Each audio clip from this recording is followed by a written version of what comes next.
11ാം ക്ലാസ്സിൽ പഠിക്കുന്ന എൻ്റെ എല്ലാ മക്കൾക്കും ബയോളജി മൈ പാഷനിലേക്ക് സ്വാഗതം. നമുക്ക് ഇന്ന് ഫസ്റ്റ് ചാപ്റ്ററായ ദ ലിവിങ് വേൾഡ് എന്താണെന്ന് നോക്കാം. ഇതൊരു ക്ലാസിക്കൽ ബയോളജിയിലെ ഇൻട്രൊഡക്ടറി ചാപ്റ്ററാണ്. കാരണം ഓർഗാനിസത്തിൻ്റെ ബേസിക് ഓർഗനൈസേഷനും അവയെ എങ്ങനെയാണ് നമ്മൾ ക്ലാസിഫൈ ചെയ്തിരിക്കുന്നതെന്നും അതിൻ്റെ അടിസ്ഥാനം എന്താണെന്നും അവരുടെ ക്യാരക്ടറിസ്റ്റിക്സും എല്ലാം വിശകലനം ചെയ്യുന്ന ചാപ്റ്റേഴ്സാണിത്. ക്ലാസ് 11ൽ ഓൾറെഡി ഞാൻ ബ്രീതിങ് ആൻഡ് എക്സ്ചേഞ്ച് ഓഫ് ഗ്യാസസും ഫോട്ടോസിന്തസിസ് എന്ന മോസ്റ്റ് ഇമ്പോർട്ടൻറ്റ് ചാപ്റ്ററും റിലീസ് ചെയ്തിട്ടുണ്ട്. പ്ലേലിസ്റ്റ് ചെക്ക് ചെയ്താൽ നിങ്ങൾക്കത് ലഭ്യമാകും. നമുക്കിന്ന് ലിവിങ് വേൾഡ് നോക്കാം.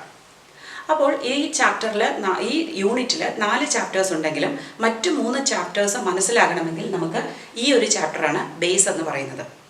ഇവിടെ നമ്മൾ ആദ്യമായി ഡിസ്കസ് ചെയ്യുന്നത് വാട്ട് ഈസ് ലിവിങ് എന്നാണ്. നിങ്ങൾക്ക് ചെറിയ ക്ലാസ്സിൽ തൊട്ടേ സയൻസിൽ പഠിച്ചു വരുന്നുണ്ട് ലിവിങ് തിങ്സും നോൺ ലിവിങ് തിങ്സും തമ്മിലുള്ള ഡിഫറൻസസ് അല്ലേ.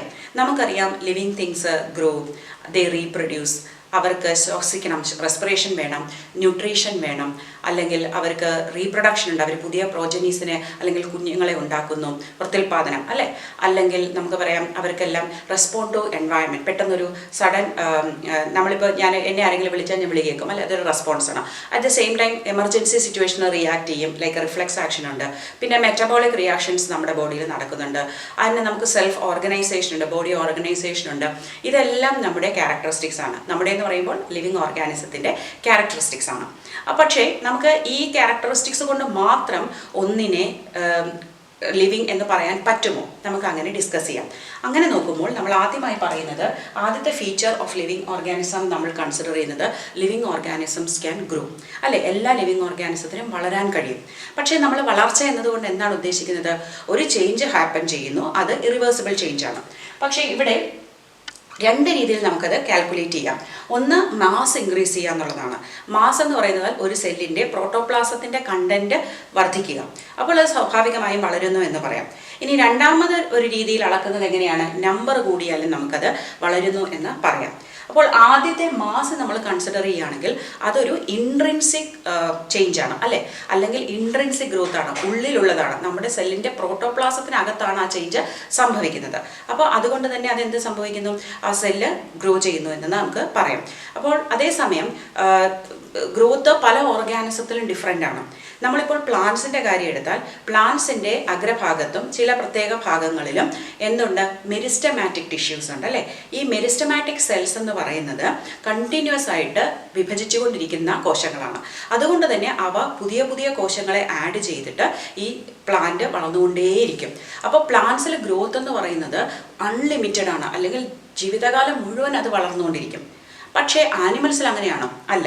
നമ്മളെല്ലാം ഒരു പരിധി വരെ വളരും, അത് കഴിഞ്ഞിട്ട് നമ്മുടെ വളർച്ച സ്റ്റോപ്പ് ആവും. പിന്നെ നമ്മുടെ ജീവിതത്തിൽ നടക്കുന്നത് റിപ്പയർ മെക്കാനിസവും മെയിൻ്റനൻസും മാത്രമാണ് അല്ലേ. അപ്പോൾ ആ ഗ്രോത്ത് അങ്ങ് നിൽക്കുന്നു. അപ്പോൾ ഡെഫിനിറ്റ് ഗ്രോത്ത് എന്ന് പറയാം. ഇനി യൂണിസെല്ലുലാർ അഥവാ ഏകകോശ ജീവികളായ അമീബ, ബാക്ടീരിയ ഒക്കെ എടുത്തു നോക്കിയാലോ, അവർക്ക് ഗ്രോത്ത് എന്ന് ഉദ്ദേശിക്കുന്നത് എന്താണ്? അവരുടെ നമ്പർ കൂടുന്നതാണ്. ഞാനിപ്പോൾ ഒരു ബാക്ടീരിയ കൾച്ചർ എടുക്കുകയാണ്, എൻ്റെ ലാബിൽ വളർത്തുകയാണെന്ന് വിചാരിക്കുക. അപ്പോൾ ആ ബാക്ടീരിയയുടെ എണ്ണം കൂടുന്നതിനാണ് ഞാൻ ബാക്ടീരിയൽ കൾച്ചർ ഗ്രോ ചെയ്യുക എന്ന് പറയുന്നത്. അപ്പോൾ അവിടെ ഇൻ ടേംസ് ഓഫ് നമ്പറാണ് നമ്മൾ പറയുന്നത്. അപ്പോൾ എങ്ങനെയാണ് നമ്പർ കൂടുന്നത്? അത് കോശ വിഭജനം കൊണ്ടാണ്. അമീബ, ബാക്ടീരിയയിലൊക്കെ എന്താണ്? ബൈനറി ഫിഷനാണ് നടക്കുന്നത്. നിങ്ങൾ ക്ലാസ് 10ൽ അതിനെക്കുറിച്ച് പഠിച്ചു കഴിഞ്ഞു. ഇനി നോൺ ലിവിങ് തിങ്സിന് വളരാൻ കഴിയുമോ? ഇപ്പോൾ ചേഞ്ച് ഇൻ സൈസാണ് നമ്മൾ ഗ്രോത്ത് എന്ന് പറയുന്നതെങ്കിൽ തീർച്ചയായിട്ടും നോൺ ലിവിങ് തിങ്സിലും സംഭവിക്കാം. അതായത് കുറച്ച് മലകൾ കൂടുതൽ ആഡ് ചെയ്ത് വരാം അല്ലേ. സ്നോ മൗണ്ടൻസ് ആയാലും അല്ലാതെയുള്ള മലകളും വളർന്നു വരാം. അതുപോലെ സാൻഡ് ഡ്യൂൺസ്, നിങ്ങൾ മരുഭൂമിയിലൊക്കെ പോയി കഴിഞ്ഞാൽ സാൻഡ് ഡ്യൂൺസ് ഉണ്ടാവും, അത് വളർന്നുകൊണ്ടേയിരിക്കും. കൂടുതൽ മണ്ണ് വീഴുന്നത് കൊണ്ട് അത് വളരും. അല്ലെങ്കിൽ ബോൾഡേഴ്സ്, ഇതെല്ലാം സൈസ് കൂടി വരുന്നുണ്ട്. അപ്പോൾ അതും ഗ്രോത്താണ്. പക്ഷേ അവിടെ ഗ്രോത്ത് നടക്കുന്നത് എക്സ്ട്രിൻസിക്കലി ആണ്, അതായത് പുറമേ നിന്നുള്ള ഗ്രോത്ത് ആണ് അല്ലേ. പുറത്താണ് മാസ് ആഡ് ചെയ്യുന്നത്. ഓക്കെ, അപ്പോൾ ഇതാണ് മെയിൻ ഡിഫറൻസ്. ലിവിങ് തിങ്സിന് ഇൻട്രിൻസിക് ഗ്രോത്ത് ആണ്, നോൺ ലിവിങ് തിങ്സിന് എക്സ്ട്രിൻസിക് ഗ്രോത്ത് ആണ്. പക്ഷേ അങ്ങനെ പറഞ്ഞാലും രണ്ടും ഗ്രോ ചെയ്യുന്നുണ്ട്. അപ്പോൾ ഗ്രോത്തിനെ നമുക്കൊരു defining property of living things എന്ന് പറയാൻ പറ്റില്ല. അതായത് ഗ്രോത്ത് ഉള്ളത് കൊണ്ട് മാത്രം ഒന്നിനെ ലിവിങ് എന്ന് പറയാൻ പറ്റുമോ? ഇല്ല. അപ്പോൾ growth is not a defining property. ഇനി രണ്ടാമതൊരു പ്രോപ്പർട്ടി എന്താണ്? റീപ്രൊഡക്ഷൻ ആണ് അല്ലേ. റീപ്രൊഡക്ഷൻ അഥവാ പ്രത്യുൽപാദനം. അപ്പോൾ ഇവിടെയും റീപ്രൊഡക്ഷൻ നടക്കുന്നത് ഒരു എസെൻഷ്യൽ ലൈഫ് പ്രോസസ്സായിട്ടല്ല. റീപ്രൊഡ്യൂസ് ചെയ്യാത്ത ഓർഗാനിസംസും ഉണ്ട്. അതായത് നമ്മൾ നേരത്തെ സൂചിപ്പിച്ചതുപോലെ ഏകകോശ ജീവികളിൽ വിഭജനം നടന്നാൽ അതുതന്നെയാണ് ഗ്രോത്ത്, അതുതന്നെയാണ് റീപ്രൊഡക്ഷനും, അല്ലേ? അതേസമയം ഹയർ ഓർഗാനിസത്തിൽ നമ്മെപ്പോലെ ഇരിക്കുന്ന മറ്റൊരു ജീവിയെ ഉണ്ടാക്കുക എന്നതാണ് പ്രത്യുൽപാദനം എന്നതുകൊണ്ട് ഉദ്ദേശിക്കുന്നത്. അപ്പോൾ ഇങ്ങനെ പറയുമ്പോൾ എല്ലാ മൾട്ടി സെല്ലുലാർ ഓർഗാനിസംസും റീപ്രൊഡ്യൂസ് ചെയ്യണമെന്നില്ല. ചില ആൾക്കാരുണ്ട്, അല്ലേ? അവർ ജീവിതത്തിൽ വിവാഹം കഴിക്കുകയൊന്നുമില്ല, ബ്രഹ്മചര്യമാണ് കാത്തു സൂക്ഷിക്കുന്നതെങ്കിൽ അവർക്ക് കുഞ്ഞുങ്ങളൊന്നും ഉണ്ടാകുന്നില്ല, അവർ അതുകൊണ്ട് ജീവിക്കുന്നില്ല എന്ന് നമുക്ക് പറയാൻ പറ്റുമോ? ഇല്ല. അതുപോലെ തന്നെ വിവാഹം കഴിഞ്ഞിട്ട് കുഞ്ഞുങ്ങളില്ലാത്ത ദമ്പതികളുണ്ട്, അല്ലേ? അപ്പോൾ അവർക്കും എന്താണ്, അവർ ഇൻഫെർട്ടൈലാണ്. അപ്പോൾ അതുകൊണ്ട് അവർ ലിവിങ് അല്ല എന്ന് നമുക്ക് പറയാൻ പറ്റില്ല. അതുപോലെ തന്നെ ചിലപ്പോൾ നമ്മൾ എക്സ്പെരിമെൻ്റലായിട്ട് ചില പുതിയ ആനിമൽസിനെ ഉണ്ടാക്കിയെടുക്കാറുണ്ട്, അല്ലെങ്കിൽ ഹൈബ്രിഡ് ആയിട്ട് നേച്ചറിൽ സംഭവിക്കാറുണ്ട്. 2 സ്പീഷീസിലുള്ള ഓർഗാനിസം തമ്മിൽ ചേർന്നാൽ. അതിനൊരു എക്സാമ്പിളാണ് ഡോങ്കിയും ഹോഴ്സും കൂടി മെയ്റ്റ് ചെയ്താൽ അതിൽ നിന്ന് കിട്ടുന്ന കുഞ്ഞിനെ നമ്മൾ പറയുന്ന പേരാണ് മ്യൂളെന്ന്. ഈ മ്യൂള് ജന്മനാ തന്നെ സ്റ്റെറൈലാണ്, അതിന് പ്രത്യുൽപാദനം നടത്താനുള്ള കഴിവില്ല. അതുപോലെ മറ്റൊരു എക്സാമ്പിളാണ് തേനീച്ചകളുടെ കോളനിയിൽ. അവിടെ 3 തരം തേനീച്ചകളാണുള്ളത്. ഒരു റാണിയുണ്ട്, അതൊരു പെണ്ണാണ്. പിന്നെ ഡ്രോൺസ് ഉണ്ട്, അത് മെയിൽസ് ആണ്. പിന്നെ വരുന്നതാണ് വർക്കർ ബീസ് എന്ന് പറയും, അത് ഫീമെയിൽസ് ആണ്. പക്ഷേ അവരും സ്റ്റെറൈലാണ്, അവർക്ക് റീപ്രൊഡ്യൂസ് ചെയ്യാനുള്ള കഴിവില്ല. പക്ഷെ അതുകൊണ്ട് അവർ ലിവിങ് അല്ല എന്ന് പറയാൻ പറ്റുമോ? അല്ല. അപ്പോൾ റീപ്രൊഡക്ഷൻ എന്നത് ഒരു ഡിഫൈനിങ് ക്യാരക്ടറായിട്ട് നമുക്ക് പറയാൻ കഴിയില്ല. അടുത്ത ലിവിങ് തിങ്സിൻ്റെ ഒരു പ്രോപ്പർട്ടി പറഞ്ഞാൽ അത് മെറ്റബോളിസമാണ്. അപ്പോൾ മെറ്റബോളിസത്തിൽ എന്ന് പറയുന്നത് നമ്മുടെ ശരീരത്തിൽ നടക്കുന്ന എല്ലാ രാസപ്രവർത്തനങ്ങളുടെയും ആകെത്തുകയാണ്. അതിനെ നമ്മൾ ഉപാപചയ പ്രവർത്തനങ്ങൾ എന്ന് പറയുന്നു. ഇതിന് 2 ഭാഗങ്ങളാണുള്ളത്, കാറ്റബോളിസവും ആനബോളിസവും.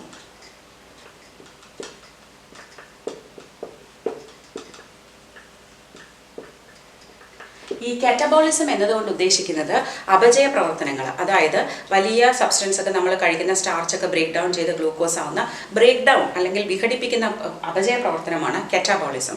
അതേസമയം അനാബോളിസം എന്ന് പറഞ്ഞാൽ സിന്തസിസ് പ്രോസസ്സാണ്. അതായത് അമിനോ ആസിഡ്സ് ഉപയോഗിച്ച് നമ്മളൊരു പ്രോട്ടീൻ ഉണ്ടാക്കുക, അതൊരു ഉപചയ പ്രവർത്തനമാണ്. അപ്പോൾ ഇങ്ങനെയുള്ള ധാരാളം കെമിക്കൽ റിയാക്ഷൻസ് അഥവാ രാസപ്രവർത്തനങ്ങൾ നമ്മുടെ ശരീരത്തിൽ നടന്നുകൊണ്ടേയിരിക്കുകയാണ്. അപ്പോൾ ഇവയുടെ ആകെത്തുകയാണ് നമ്മുടെ ജീവൻ എന്ന് പറയുന്നത്. ജീവൻ നിലനിൽക്കണമെങ്കിൽ ഈ റിയാക്ഷൻസ് നടന്നുകൊണ്ടേയിരിക്കണം.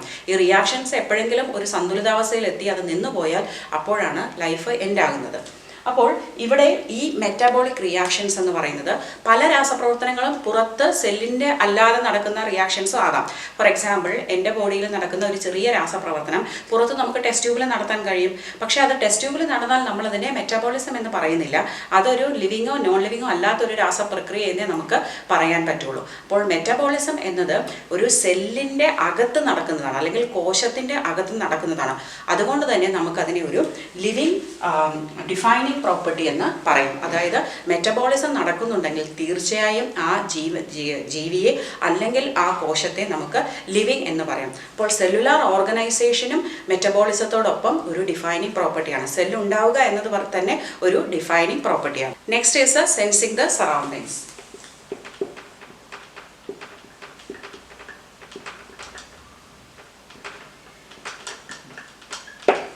ഇവിടെ ലിവിങ് ഓർഗാനിസത്തിന് മാത്രമുള്ള പ്രത്യേകതയാണ് അവയ്ക്ക് ചുറ്റുമുള്ള എൻവയറൺമെന്റിലെ മാറ്റങ്ങൾ മനസ്സിലാക്കി അതിനോട് പ്രതികരിക്കാനുള്ള കഴിവ്.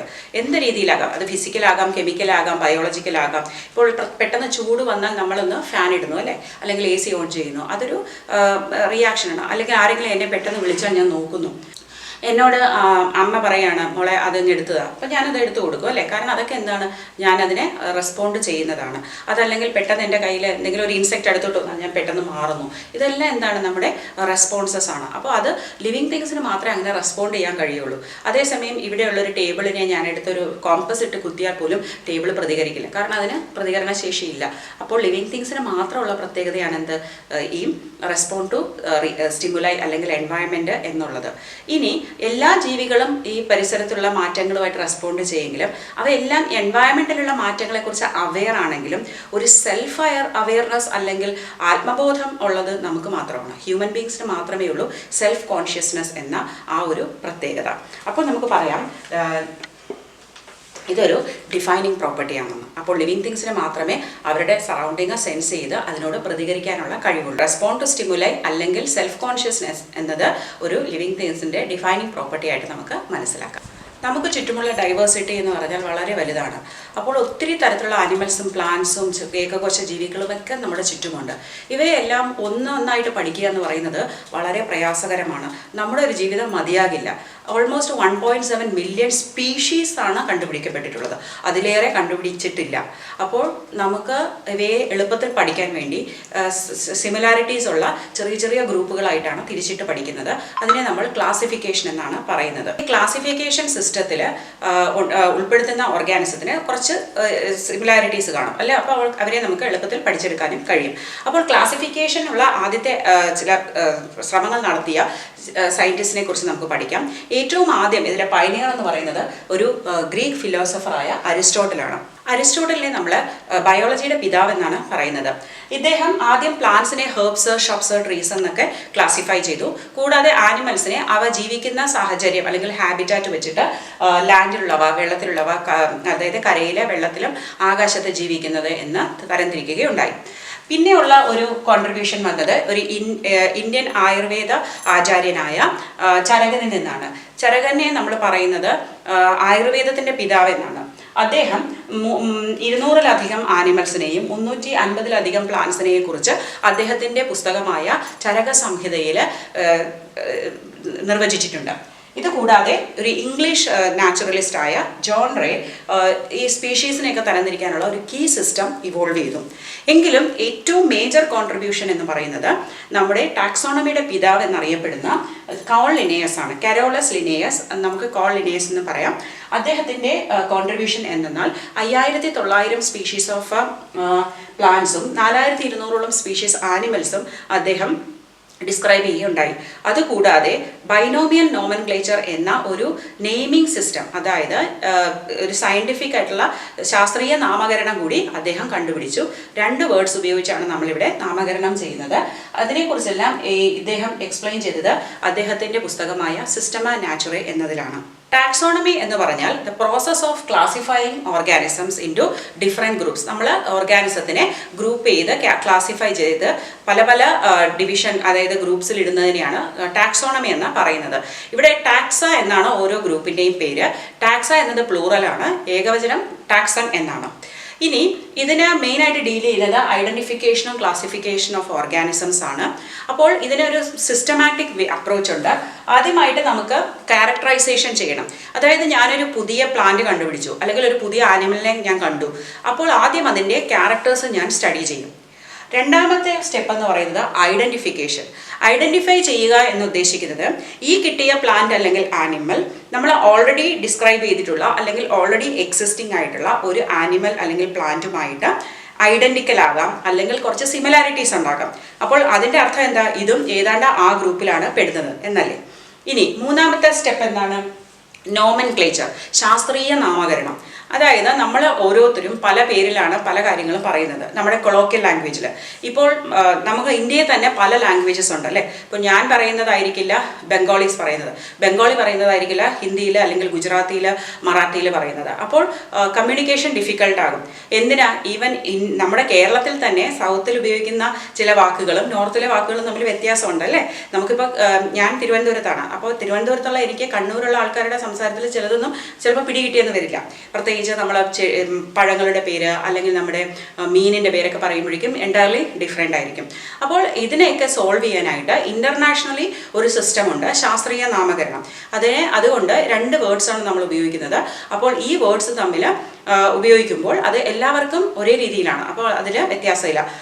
എക്സാമ്പിളായിട്ട് ഞാനിപ്പോൾ മാംഗോയ്ക്ക് മാഞ്ചിഫറ ഇൻഡിക്ക എന്ന് പറഞ്ഞാൽ അതൊരു ഫ്രഞ്ച് സയൻറ്റിസ്റ്റിന് മനസ്സിലാകും, ഒരു സ്വീഡിഷ് സയൻറ്റിസ്റ്റിന് മനസ്സിലാകും, ഒരു ജർമ്മനും മനസ്സിലാകും, ഒരു ഇംഗ്ലീഷുകാരന് മനസ്സിലാകും, ഇന്ത്യക്കാരന് മനസ്സിലാകും. ബിക്കോസ് അതൊരു ശാസ്ത്രീയ നാമകരണമാണ്. ലാസ്റ്റ് ക്ലാസിഫിക്കേഷൻ, പേര് കൊടുത്തു. ഇനി എന്താണ്? ഇതിനെ കറക്റ്റ് ഒരു ഗ്രൂപ്പിലേക്ക് കൊണ്ട് ചേർക്കുക എന്നുള്ളതാണ്. അപ്പോൾ ഓൾറെഡി നമ്മൾ മറ്റൊരു ഗ്രൂപ്പുമായിട്ട് താരതമ്യം ചെയ്തു, കണ്ടു താതാത്മ്യം ഉണ്ടെന്ന്. അപ്പോൾ നമ്മൾ എന്ത് ചെയ്യും? ആ ഗ്രൂപ്പിലേക്ക് ഇടും. അപ്പോൾ അതിനെ ഡിഫറെൻറ്റ് കാറ്റഗറീസ് ആയിട്ട് തിരിക്കുന്ന പ്രക്രിയയാണ് ക്ലാസിഫിക്കേഷൻ എന്ന് പറയുന്നത്. ക്ലാസിഫിക്കേഷൻ നമ്മളൊരു സെറ്റ് ഓഫ് സിമിലാരിറ്റീസ് അല്ലെങ്കിൽ സെറ്റ് ഓഫ് ക്യാരക്ടറിസ്റ്റിക്സ് ഐഡൻറ്റിഫൈ ചെയ്തിട്ടാണ് നമ്മൾ ഓരോന്നിനെയും ഗ്രൂപ്പ് ചെയ്യുന്നത്. ഈ ഗ്രൂപ്പ്സിനെ നമ്മൾ എന്ത് പറയുന്നു? Taxon singular, taxa plural. നമുക്കിനി സിസ്റ്റമാറ്റിക്സ് എന്ന വേർഡ് പരിചയപ്പെടാം. സിസ്റ്റമാറ്റിക്സ് എന്ന വേർഡ് ഉണ്ടായത് സിസ്റ്റമ എന്നൊരു ലാറ്റിൻ വേർഡിൽ നിന്നാണ്. ഇതിനെക്കുറിച്ച് ആദ്യം പ്രതിപാദിച്ചത് കോൾ ലിനേയസ് ആണ്, അദ്ദേഹത്തിൻ്റെ സിസ്റ്റമ നാച്ചുറ എന്ന ബുക്കിലാണ്. ഇത് kind and diversity of living ഓർഗാനിസത്തെ കുറിച്ചുള്ള പഠനമാണ്. അപ്പോൾ നമ്മുടെ ചുറ്റുമുള്ള വിവിധ തരത്തിലുള്ള ലിവിങ് ഓർഗാനിസത്തെ കുറിച്ചുള്ള പഠനം തന്നെയാണ്. എന്നിട്ട് അവ തമ്മിലുള്ള റിലേഷൻഷിപ്പിനെയും നമ്മളിവിടെ ഡിസ്കസ് ചെയ്യുന്നു. അപ്പോൾ ചില നാച്ചുറലിസ്റ്റ് ഇത് രണ്ടും ടാക്സോണമിയും സിസ്റ്റമാറ്റിക്സും ഒന്നായി തന്നെ കരുതുന്നവരുണ്ട്. പക്ഷേ ഇതിലൊരു ചെറിയ ഡിഫറൻസ് ഉണ്ട്. ടാക്സോണമിയിൽ നമ്മൾ എന്താ കണ്ടത്? ഡൈവേഴ്സിറ്റിയെ കുറിച്ച് പഠിക്കുന്നു, ഒപ്പം അവയെ നമ്മൾ ക്ലാസിഫൈ ചെയ്യുന്നു. ഇവിടെ ഡൈവേഴ്സിറ്റിയെ കുറിച്ച് പഠിക്കുന്നു, ഒപ്പം നമ്മൾ അവയുടെ റിലേഷൻഷിപ്പും കൂടി ചർച്ച ചെയ്യുന്നു. ഓക്കെ, അപ്പോൾ നമുക്കറിയാം ഒരു സയൻറ്റിഫിക് സ്റ്റഡിയിൽ മുമ്പോട്ട് പോകണമെങ്കിൽ നോമൻക്ലേച്ചർ വളരെ ഇമ്പോർട്ടൻ്റ് ആണ്, ശാസ്ത്രീയ നാമകരണം അല്ലേ. അപ്പോൾ അതിൽ ബൈനോമിയൽ നോമൻക്ലേച്ചർ ഇൻട്രൊഡ്യൂസ് ചെയ്തത് ലിനേയസ് ആണ്. അദ്ദേഹത്തിന് അറിവുള്ള എല്ലാ പ്ലാന്റ്സിനെയും ആനിമൽസിനെയും അദ്ദേഹം ശാസ്ത്രീയ നാമകരണം ചെയ്തിട്ടുണ്ട്. അതിന് അദ്ദേഹം ഉപയോഗിച്ചത് ലാറ്റിൻ വേർഡ്സ് ആണ്. ലാറ്റിൻ ഇപ്പോൾ ഒരു ഡെഡ് ലാംഗ്വേജ് ആണ്. അപ്പോൾ ഈ ലാറ്റിൻ വേർഡ്സിൽ 2 വേർഡ്സാണ് അദ്ദേഹം ഉപയോഗിച്ചത്. അതുകൊണ്ടാണ് ഇതിന് ബൈനോമിയൽ നോമൻക്ലേച്ചർ. 2 പേരുണ്ടാവും, 2 വേർഡ്സ് ഉണ്ട് ആ പേരിൽ. അതിൽ ഇതിപ്പോൾ എക്സാമ്പിൾ മാംഗോയുടെ പേരാണ് മാൻഡിഫെറ ഇൻഡിക്ക. അപ്പോൾ ഇനി നമ്മൾ ശാസ്ത്രീയ നാമകരണം ഉപയോഗിക്കുമ്പോൾ ചില റൂൾസ് ഫോളോ ചെയ്യണം. അതിനെ പറയുന്ന കൺവെൻഷൻസ് എന്നാണ്. ആ റൂൾസ് എന്തൊക്കെയാണെന്ന് നോക്കാം. ആദ്യമായി ഫസ്റ്റ് പേര് ജീനസിൻ്റെ നെയിമാണ്. ജീനസ് എന്ന് പറഞ്ഞാൽ ഒരു ക്ലാസിഫിക്കേഷനിലെ ഒരു ഹൈറാർക്കി അല്ലെങ്കിൽ ഒരു ടാക്സൺ ആണ്. നമുക്കതിനെക്കുറിച്ച് ഡീറ്റെയിൽ ആയിട്ട് പഠിക്കാം. അതേസമയം ഇൻഡിക്ക എന്നത് മറ്റൊരു ഹൈറാർക്കി അല്ലെങ്കിൽ മറ്റൊരു ടാക്സൺ ആയ സ്പീഷീസാണ്. ഓക്കെ, അപ്പോൾ 2 വേർഡ്, ആദ്യത്തെ ജീനസ് നെയിം ആയിരിക്കണം, രണ്ടാമത്തേത് സ്പീഷീസ് നെയിം ആയിരിക്കണം. ഇനി എഴുതുമ്പോൾ ജീനസ് നെയിം എപ്പോഴും ക്യാപിറ്റൽ ലെറ്റർ ആയിരിക്കണം. സ്പീഷീസ് നെയിം സ്മോൾ ലെറ്ററിലേ തുടങ്ങാവൂ, വീണ്ടും ക്യാപിറ്റൽ ലെറ്റർ എഴുതരുത്.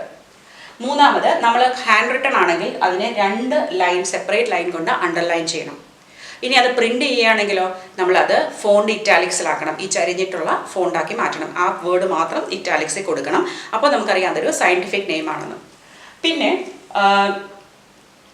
ലിനേയസ് ആണ് ഈ നെയിം ചെയ്തത്. അതുകൊണ്ട് ചില പേരിൻ്റെയൊക്കെ അവസാനം നമ്മൾ LINN എന്ന് ചേർക്കും. അത് പറയുന്നത് ഇത് നാമകരണം ചെയ്ത ആൾ ആരെന്നാണ്. ലിൻ എന്നെഴുതിയ ലിനേയസ് ആയതിനെ നാമകരണം ചെയ്തത്. ഇപ്പോൾ നമുക്ക് വീണ്ടും അന്ന് ചെയ്തതിനേക്കാളും ഒത്തിരി പ്ലാന്റ്സും ആനിമൽസൊക്കെ നമ്മൾ കണ്ടുപിടിച്ചു. അപ്പോൾ നമ്മളൊരു പുതിയ പ്ലാന്റ് കണ്ടുപിടിച്ചു, അതിനൊരു പേര് കൊടുത്തു കഴിഞ്ഞാൽ അതിൻ്റെ അപ്രൂവൽ കിട്ടണമെങ്കിൽ ICBNൻ്റെ അടുത്ത് അയക്കണം. അതായത് international code of botanical nomenclature. അവരാണ് പ്ലാന്റ്സിൻ്റെ പേരെല്ലാം അല്ലെങ്കിൽ ക്ലാസിഫിക്കേഷനെ അപ്രൂവ് ചെയ്യുന്നത്. അതേസമയം ആനിമൽസ് ആണെങ്കിൽ international code of zoological nomenclature.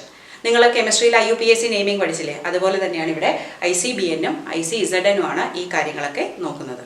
ലൈഫിൻ്റെ 3 ഡൊമൈൻസ് എന്തൊക്കെയാണെന്ന് നമുക്കിനി നോക്കാം. അതായത് അല്ലെങ്കിൽ നമുക്കതിനെ 6 കിങ്ഡംസ് എന്ന് പറയാം. ഇത് ക്ലാസിഫിക്കേഷനെ ബേസ് ചെയ്തിട്ടുള്ളതാണ്. ഏറ്റവും ആദ്യം ക്ലാസിഫിക്കേഷൻ പല സിസ്റ്റംസ് ഇൻട്രൊഡ്യൂസ് ചെയ്ത കോൾ ലിനേയസ് ആണെന്ന് നമ്മൾ പറഞ്ഞു. അദ്ദേഹം എല്ലാ ലിവിങ് ഓർഗാനിസത്തിനെയും 2 ഗ്രൂപ്പാക്കി, പ്ലാന്റ്സും ആനിമൽസും. അപ്പോൾ കിങ്ഡം പ്ലാന്റ്, കിങ്ഡം ആനിമേലിയ. അപ്പോൾ അതുകൊണ്ട് നമ്മളതിനെ 2 കിങ്ഡം ക്ലാസിഫിക്കേഷൻ എന്നാണ് പറഞ്ഞിരുന്നത്.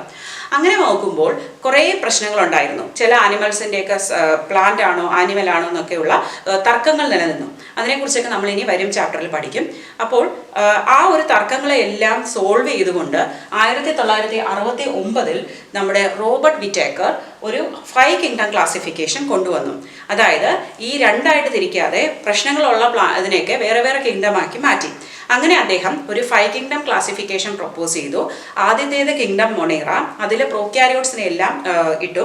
രണ്ടാമത്തേത് പ്രോട്ടിസ്റ്റ, അതിൽ യൂണിസെല്ലുലാർ യൂക്കാരിയോട്സ്, അതായത് ഏകകോശ ജീവികൾ പക്ഷെ ന്യൂക്ലിയസ് ഉള്ളവ. അത് കഴിഞ്ഞിട്ട് ഫംഗസിനൊരു പ്രത്യേക റാങ്ക് കൊടുത്തു കിങ്ഡത്തിൻ്റെ. അപ്പോൾ കിങ്ഡം ഫംഗൈ ആയി. പിന്നെ പ്ലാന്റ്സും ആനിമൽസും. അപ്പോൾ അതൊരു നല്ലൊരു സിസ്റ്റം ആയിരുന്നു. അപ്പോൾ 1990 വരെ നമ്മൾ അതാണ് ഫോളോ ചെയ്തിരുന്നത്. അപ്പോൾ അത് കഴിഞ്ഞിട്ട് കോൾബൂസ് ആണ് ഈ 3 ഡൊമൈൻ സിസ്റ്റം കൊണ്ടുവന്നത്. ഇത് വലിയ ചേഞ്ച് ഒന്നുമില്ല. അദ്ദേഹം ഒരു ചെറിയ മാറ്റം വരുത്തുകയാണ് ഉണ്ടായത്. അതായത് റോബർട്ട് വിറ്റേക്കറിൻ്റെ 5 ക്ലാസിഫിക്കേഷൻ കിങ്ഡത്തിലെ ഏറ്റവും ആദ്യത്തേത് ഞാൻ പറഞ്ഞു മൊണീറയാണെന്ന്. മൊണീറയ്ക്കകത്ത് എന്താ ഉള്ളത്? പ്രോക്യാരിയോട്സ്. അദ്ദേഹം ആ പ്രോക്യാരിയോട്സിനെ 1-2 ആയിട്ട് ഡിവൈഡ് ചെയ്യുക മാത്രമാണ് ചെയ്തത്.